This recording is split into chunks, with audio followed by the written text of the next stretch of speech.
Hi there, I'm Andrea Koppel, and it's time for coffee, the podcast where you get to hear firsthand what the jobs and careers that interest you the most are really like. Hey there, Java junkies. Welcome back to another episode of T for C. If you could use some confidence-building career advice, then this is absolutely the episode for you, because my next guest has been in the field of career coaching for the last 15 years and has worked at 8 different colleges and universities, including Harvard, Tufts, and Brandeis.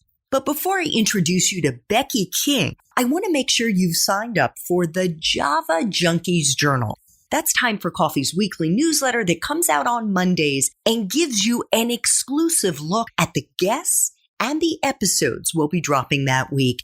And I promise you, it is so easy to do. Just head over to the Time for Coffee website at time4coffee.org, and the sign-up box is right there on the homepage. Now, my Java lovers, please grab your mug and take a chug of your favorite caffeinated brew, because it's time for another caffeinated career conversation. And my guest is Becky King, a career advisor at Wellesley College in Massachusetts. Becky joined the career education team at Wellesley in September 2017, where she advises and supports and provides guidance to alumni and students at all stages of their careers. She also helps to plan and deliver programs to students and alumni, focusing on the importance of networking and career transitions. Prior to moving to Wellesley, Becky had worked at 6 other colleges and universities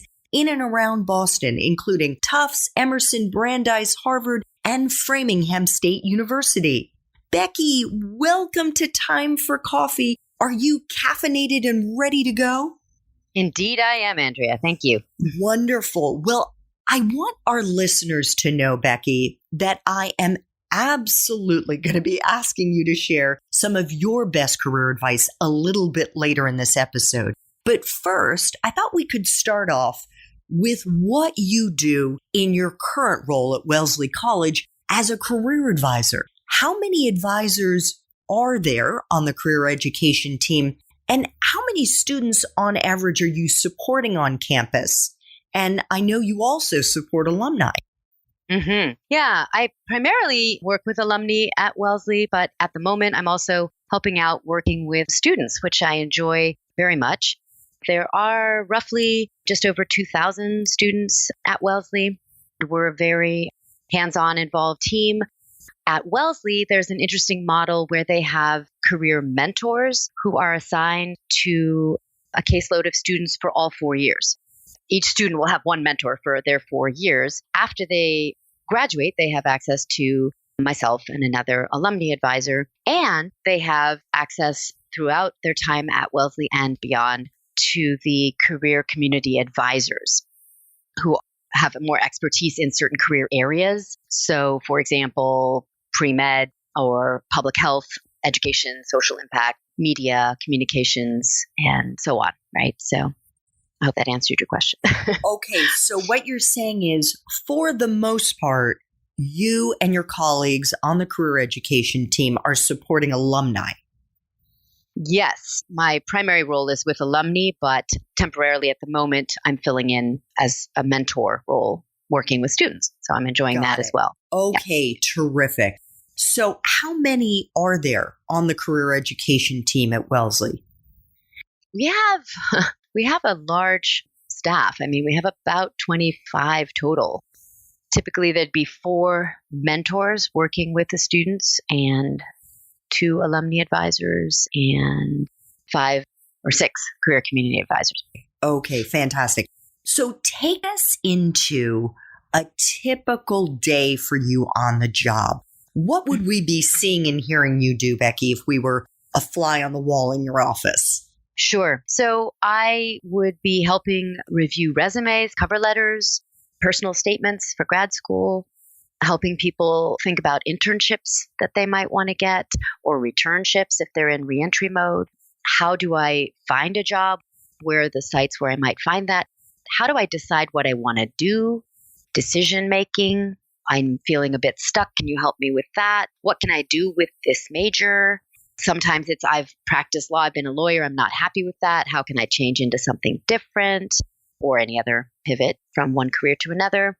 I need help negotiating in a job negotiation or salary negotiation. I'm needing help finding out what is out there.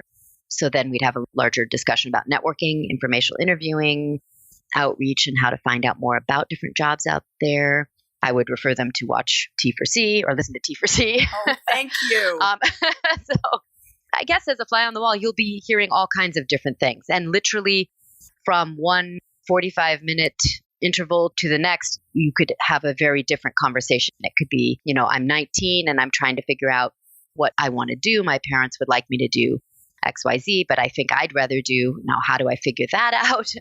I need to find something this summer as an internship to get some experience. And then the next appointment might be, I've been in this field for 10 years and I'm not enjoying it anymore. What do I do? It requires some flexibility and adaptability. Yeah, some mental agility for sure. Okay.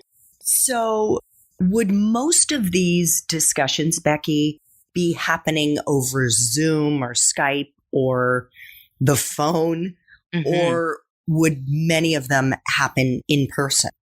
Good question. All of the above. If a person lives nearby and they want to come in person, absolutely, they'll come in and we'll have an in-person appointment. Many people, as you can imagine, don't live in the area.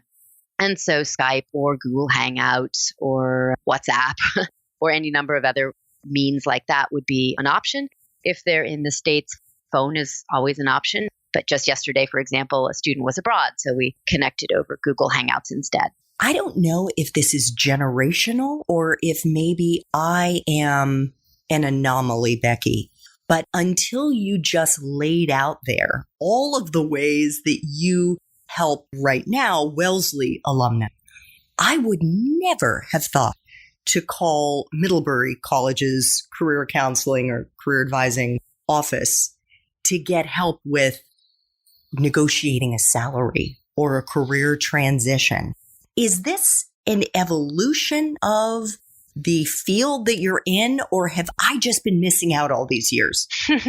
I'm glad you asked that. That's an excellent question. And a vast number of people don't know that they have access. And not everyone does, I should mention. Not every school offers lifelong career advising. So that is a consideration for those of you considering, where to attend. Some schools offer lifelong career advising. Wellesley happens to be one of them. Tufts is another one of them. But not all, and I believe Middlebury too, but not all schools do. It would not be intuitive for people to just assume they'll go back to their undergrad institution for help. It's a nice service that Wellesley alums right now can take advantage of, and many other college grads can also take advantage of, but not always. That's not always an option. And certainly to your other point, I think it is also an evolution. I graduated from Pomona College in '89. Like you, I would never have considered returning after graduation for further assistance, though it turns out I could have. I think things have just really revolutionized as well. Things have really changed rapidly since we all have now Google, the internet, and access, through tech platforms. That's changed a lot. Because back in the day, it literally was a file cabinet full of manila folders with, some internship listings in them. And, maybe people would post jobs on a bulletin board, that type of thing. It's so different today. Yeah. Okay. Well, I'm glad to know that I wasn't so kind of out there in my thinking because I really feel like I've missed a huge opportunity. In your experience, Becky, what percentage of the students you've worked with over the years at the various institutions that you've worked at come to you in their junior and senior years and say, oh my God, I am a history major, I'm a literature, whatever, sociology major, and I don't want to go into that field anymore, or I don't know what careers I can go into that make sense considering what I majored in? I'd say there's a very high percentage of upperclassmen who are feeling pressure because the graduation, while it's exciting, can also be a very scary prospect. Everything you've known your entire life is school, right? You've been in school since you can remember. suddenly on the horizon is graduation and no more school unless you and when you choose to go back to grad school. So this what can I do thing becomes kind of pressing. And if you yourself aren't thinking about it, I guarantee that your parents and relatives will be, here you are senior year and you're sitting around the Thanksgiving table and people will say, so, what are you going to do with that anthropology degree?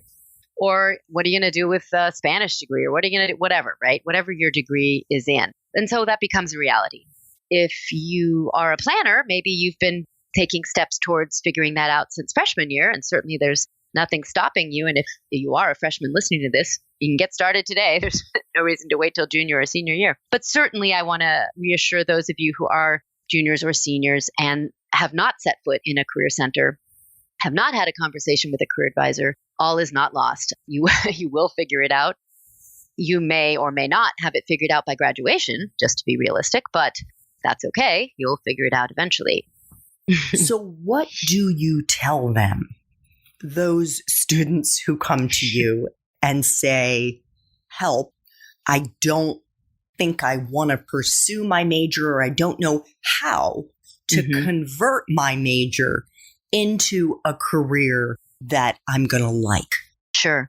Yeah, I think the most common question is, what can I do with this major? And I think there are a lot of myths surrounding majors, which is that if you are, for instance, an English major, your only option is to become an English teacher or an editor or a writer.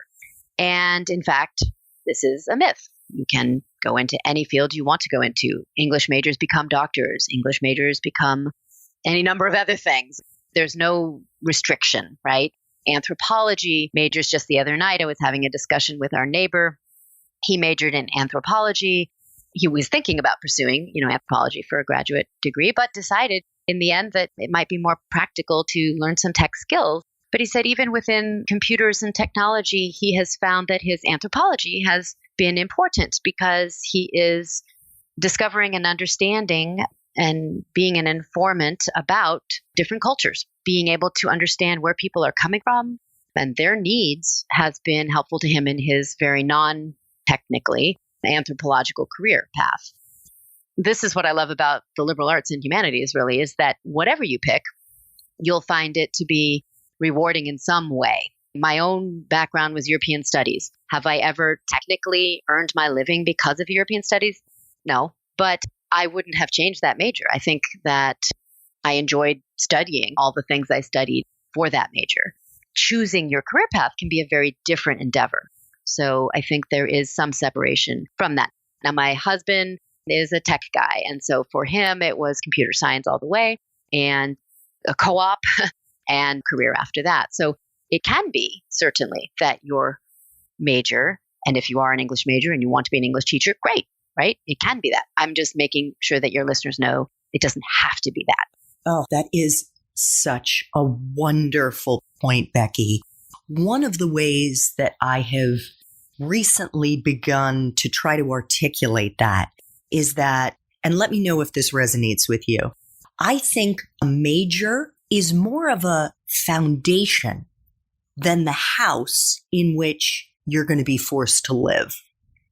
Yeah, I think that's a good analogy. Yeah, I think it's the foundation, the platform, but it's not the walls and the ceiling.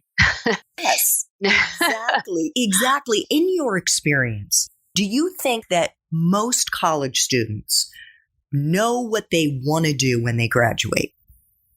No.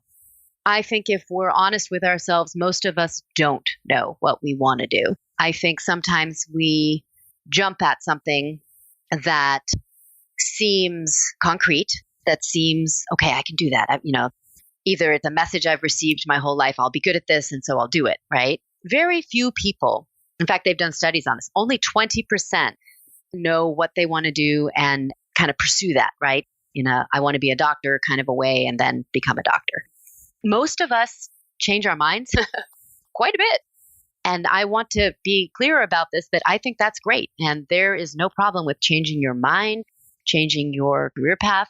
Statistically, most of us will have 4 or 5 careers. And that's not jobs, that's careers in a lifetime. And nowadays, jobs, at least a dozen probably. It's not the way it used to be where you'll, go to college, you'll get a job, you'll stay there for 35 years. It's just not that way. Most of us have some vague notion of things we like, but we don't know how that's going to play out in a career. Wonderful. I was hoping, Becky, we could do like a little simulation here because I think it would be really helpful for our young listeners, especially those who don't have a career counseling center the way that Wellesley does and the way that some of the other institutions where you've worked do, to really hold the hand of a student and help them through this process. Just broad brushstrokes. Let's pretend that I'm one of the students that's come to you with my hair on fire because I'm graduating in the spring of 2020 and I have no clue what I want to do when I graduate. Where do you start in terms of advising them? Well, I think if they have some clarity about because it comes down to this, you need to be clear about your values, your interests, your personality preferences, and your skills and strengths. So if you're clear on these things, then we can discuss what would you like to be doing when graduation rolls around, at least in the short term. What do you think, you want to do when, May 20th hits and no longer on campus? What are you going to do? Then we can also have a discussion about in the long run, what do you think, down the road, maybe some bigger ideas of what you might have. We don't have to act on that, but it's good to kind of have that in the back of your mind. If somebody is not clear, what are you talking about? Values, interests, skills, strengths, what? I don't know. I don't really know what I'm good at. I don't know. That can often be the case. I know I'm good at being a student, right? I'm a good student. And beyond that, I don't know. Okay. So then we might have a discussion about how can we get some clarity on that? Well, you can start with some self-assessment, which is taking stock of what you do enjoy.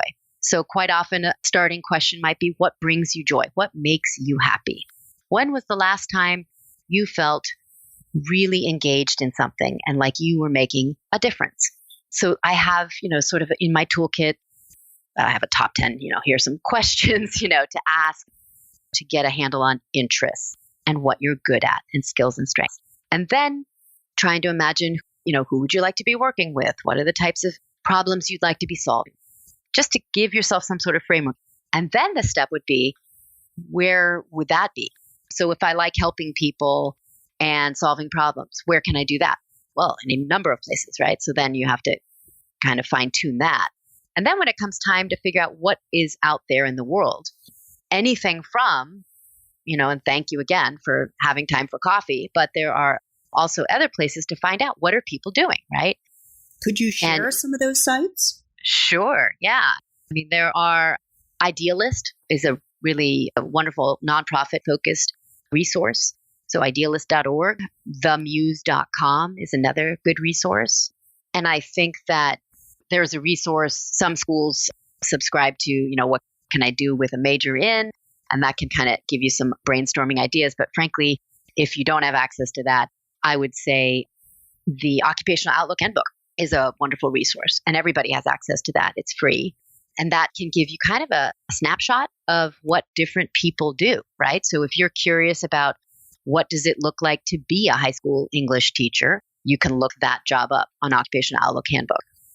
OOH or just ONET is another aspect of that. It's run by the Bureau of Labor Statistics, which sounds like something out of 1984 sci-fi. Yes, But the Bureau of Labor Statistics has a vast trove of data, and they have collected so much information about what people do in different career paths. And then there are different tools within that, right? So once you log into the site, you can find out different ways to combine some of your skills and interests into, oh, look at that. There's 10 jobs that match that. So that can be a really helpful starting point. And then exploring it by having interviews, informational interviews. So just to be clear, interviewing, there's job interviews when you're actually applying for a job and selling yourself for a job. And I'm talking about informational interviews where you're playing a journalist and you are asking people, what do they like best? What do they like least? How would you get started? What are some necessary skills? Is there a required degree, etc.? No, that's fantastic. And you have just I think, better explain what the purpose of the Espresso Shots episode is. And for those listeners who want to get a better sense of how to break into the career coaching, career advising field, check out the show notes for this episode to see if Becky's Espresso Shots episode has already dropped. Becky, I am curious, how important do you think extracurriculars in college, including things like part-time jobs, internships, and volunteering, are in helping a student when it comes time to land a job after they've graduated? Well, Andrea, they're enormously important. I think sometimes that's the deciding factor, in fact.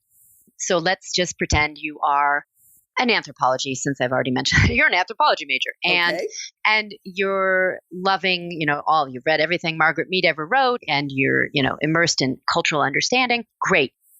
However, you're not really sure how you're going to earn a living doing that. So now you take a stock of, well, what have I been doing in my spare time when I'm not in class? Well, I've been involved in part-time. Hey, I've been part-time working at the Career Center. What do you know? Or I've been part-time working in a museum. Fantastic. If you volunteered teaching English as a second language, who knows, whatever it's been. There are hundreds of clubs and activities in college to become involved with. And even if you haven't found that perfect thing, some people try lots of different things and never find the one single thing that they're passionate about. I don't think you need to have a single thing you're passionate about, but I do think you need to try different things. For myself, I remember working at the radio station. The college had a radio station. That's wonderful. I obviously did not pursue that for a career path, but it was really fun.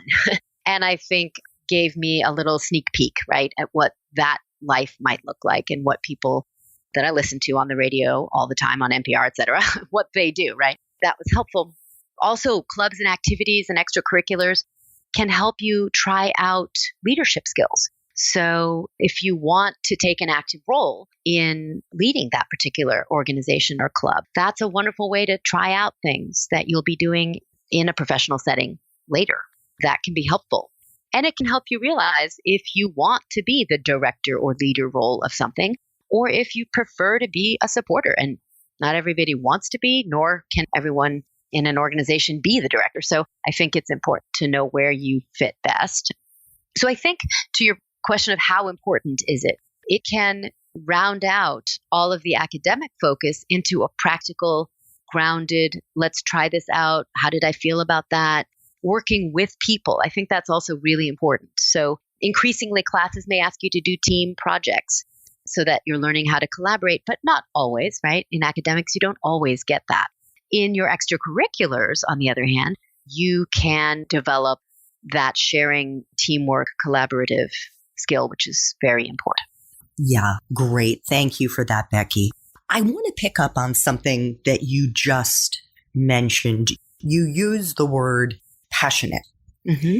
And I'm curious what you think of this whole, it's almost like a cult of passion that young people need to be able to tell their future employer that they are passionate about marketing or sales or journalism or whatever that is. What is your feeling about the need for passion?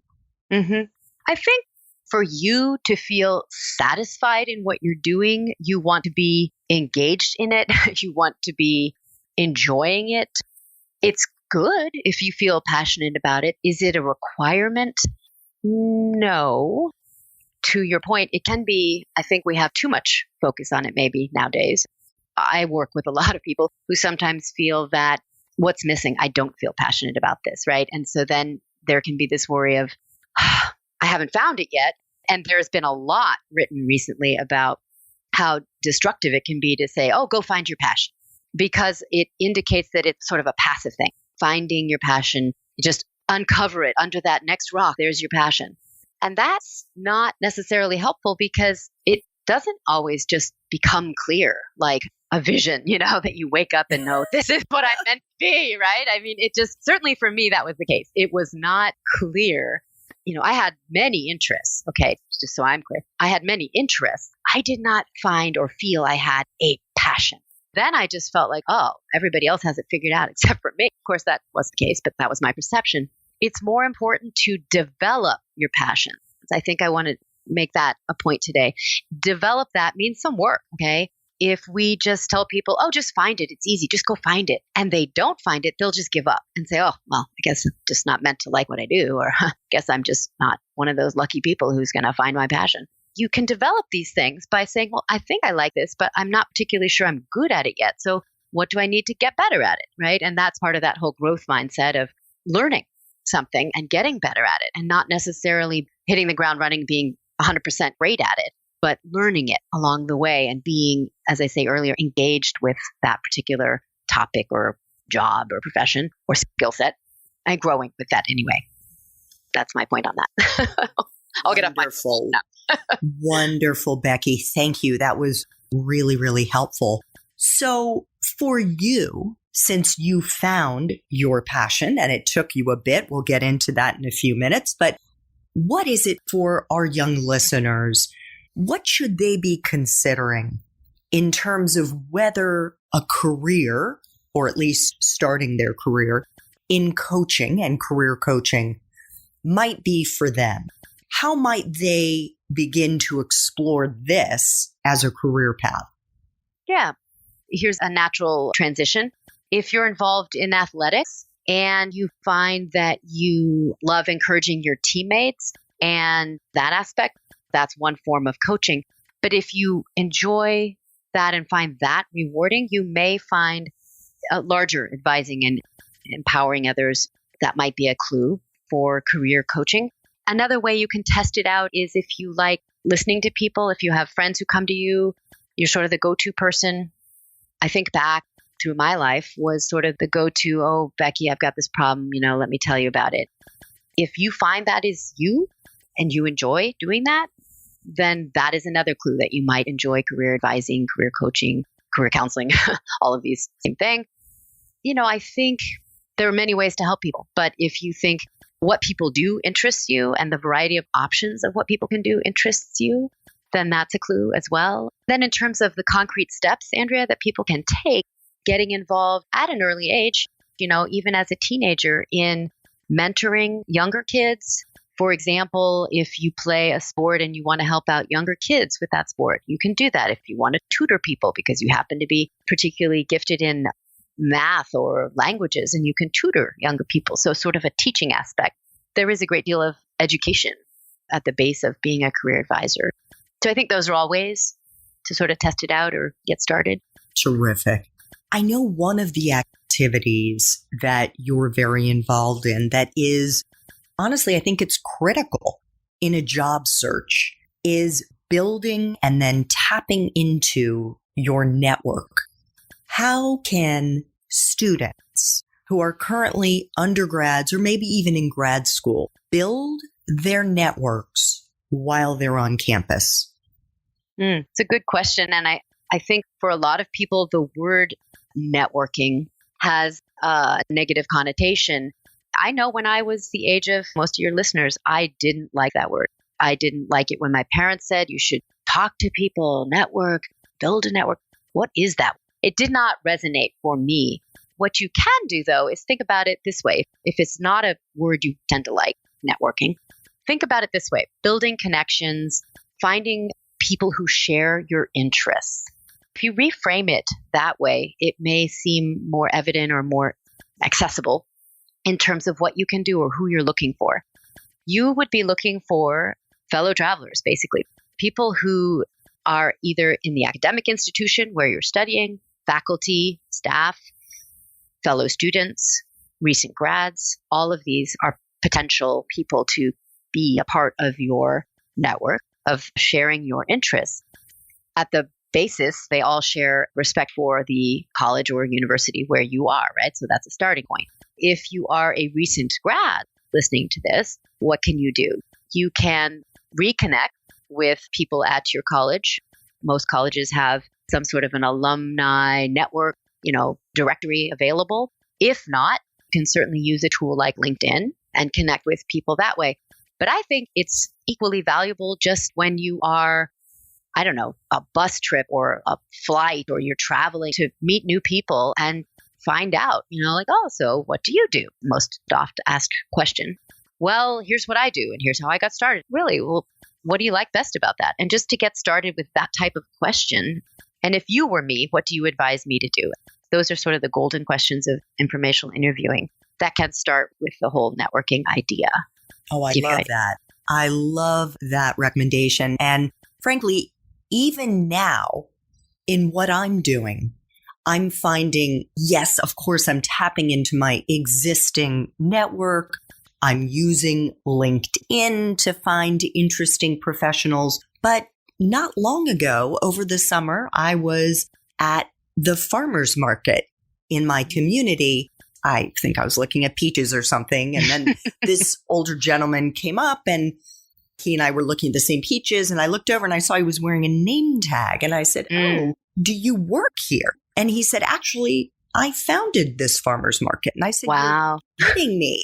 I ended up having a 30-minute conversation with him, and I'm interviewing him next week because he has had such an incredible career path that brought him to the point where he's running the farmer's market in my community along with a butcher shop. So I couldn't agree with you more. There are a million opportunities during the week to have conversations with people in different settings, and you never know where it'll lead you. No, but you have to be open to it. I think that's the key because you and I have shared that we have teenagers. I sometimes want to shake my sons because sometimes they aren't open to asking those questions. They don't want to look uncool, so they don't ask. The fact that you said, oh, I noticed you were wearing a name tag. Are you part of this organization? Versus not asking, right? Versus just staring at the peaches and moving on.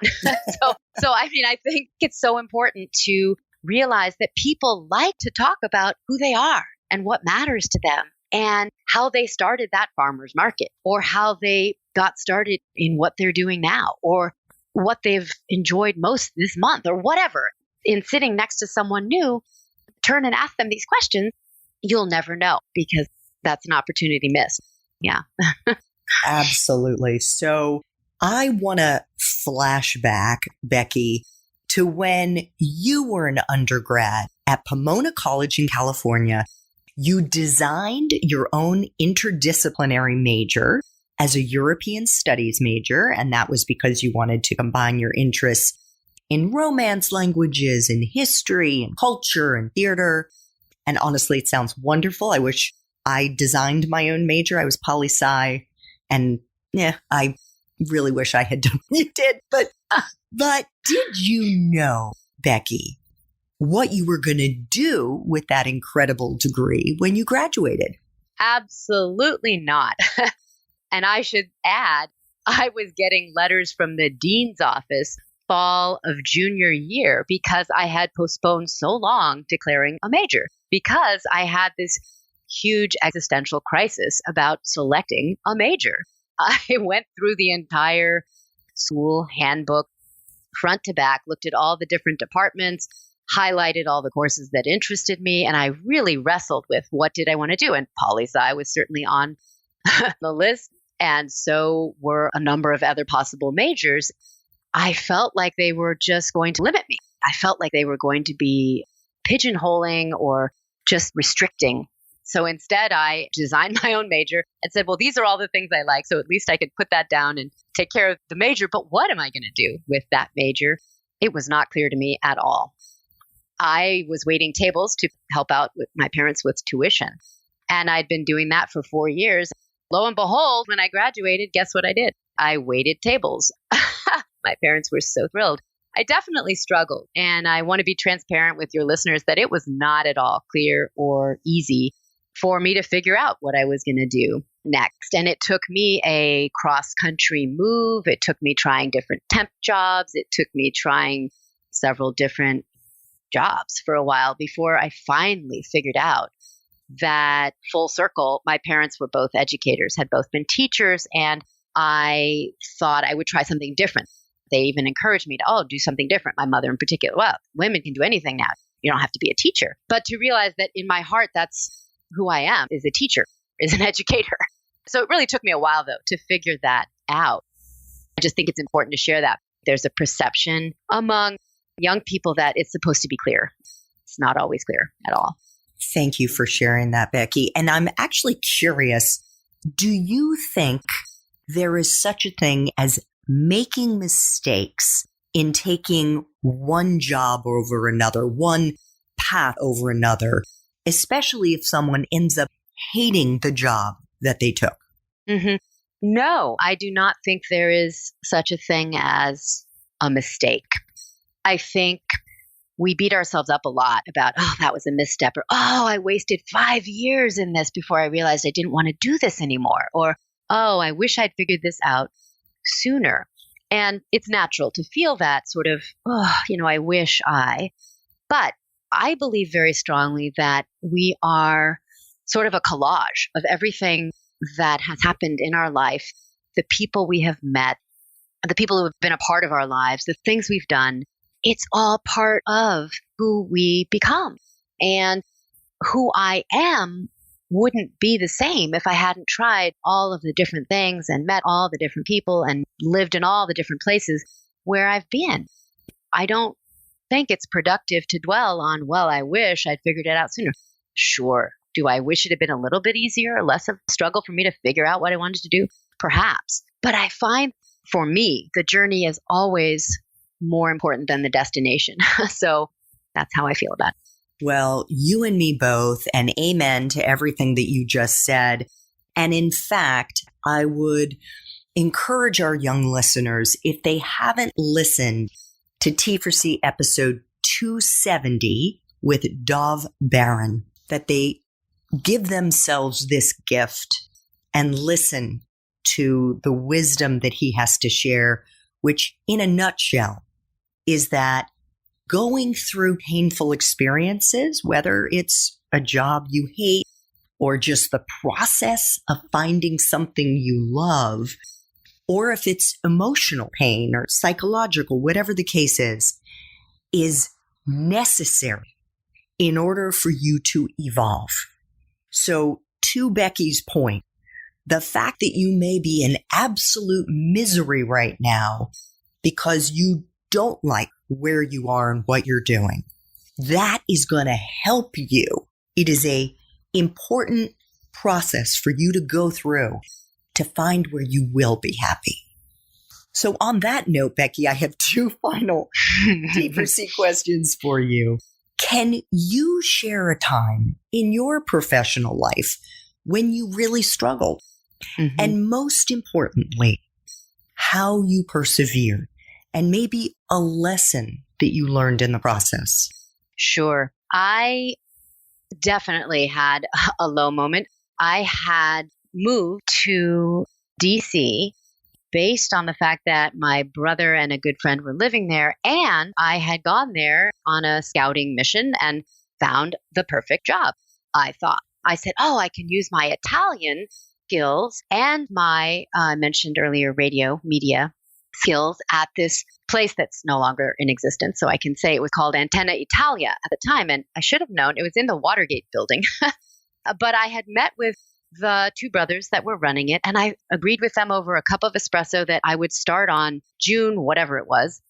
I went home to California, packed up, and I moved out to DC. And I showed up at Antenna Italia, and they both said, oh, you're here. And my heart sank because I thought, uh-oh, what did I do wrong here? I thought we'd agreed on, oh, yes, we agreed, but we're not sure we're going to have the budget to pay you. The plans we have aren't really materializing, yada, yada, yada.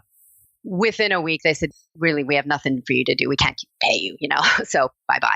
And here I thought, oh my goodness, I've moved across the country was my moment. And I moved across the country and I'm here and I thought I'd worked it all out and I was so naive, right? And so I just felt like, how could I have been so naive and gullible? I felt so low and so upset about it.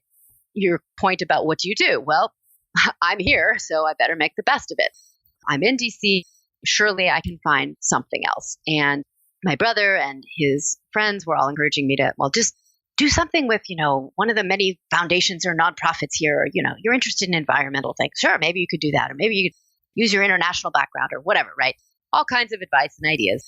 long story short, because it is a long story and we don't have time for it, but I really struggled and I ended up temping.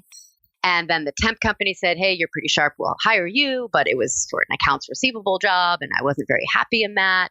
And really, for about 5 months, pretty miserable.